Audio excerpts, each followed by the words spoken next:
In the animation stream, we're moving towards story-based animation. We are addressing some of the technical issues that are involved in animation as well as the artistic issues. We are beginning to introduce a lot more art courses where students will conceive and draw out, let's say, a character and then take that drawing into a modeling course. We texture, we create lighting, we create environments. We integrate well with some of the other courses at NAIT. In the compositing portion, which is in the animation stream, we focus on two main categories. One of them is the compositing of 3D objects that they've made in packages such as Maya or 3D Studio Max into live action footage.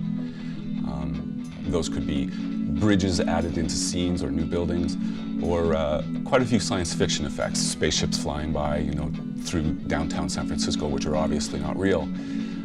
The other aspect of the course would be a focus on visual effects, where we do explosions and lasers and lightsabers and force fields and all those kinds of interesting things. We are concentrating mainly on 3D animation at NAIT. And 3D is basically feeding into all sorts of industries, including everything from graphic design, illustration. Obviously the movies are using it, film, video.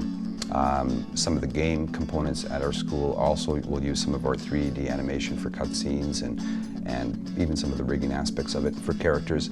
On the rigging side, again, there's two main categories. One is the actual construction of the skeletal framework that we put inside of a character and the controls that allow the animator to manipulate it.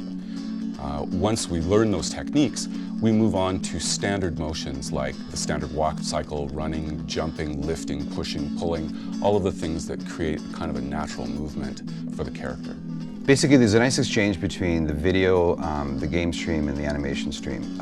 All three share something in common, and they all have stories, they all have cinematic considerations, how things actually are composed.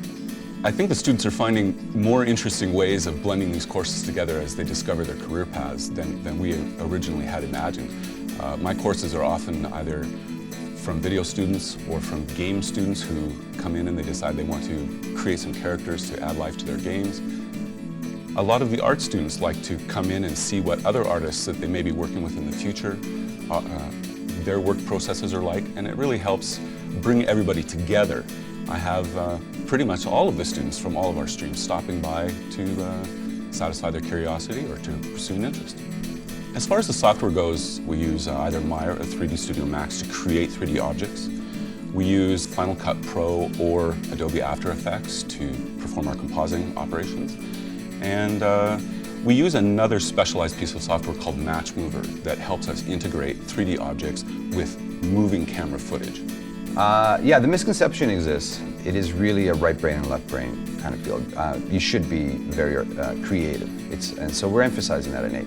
We do have courses at NAIT that are more art-based, that help that aesthetic aspect of animation, but we encourage the students to have to explore, taking courses in art or either in their schools or, in other courses before they come in so that they have an understanding and that's an aspect of this field.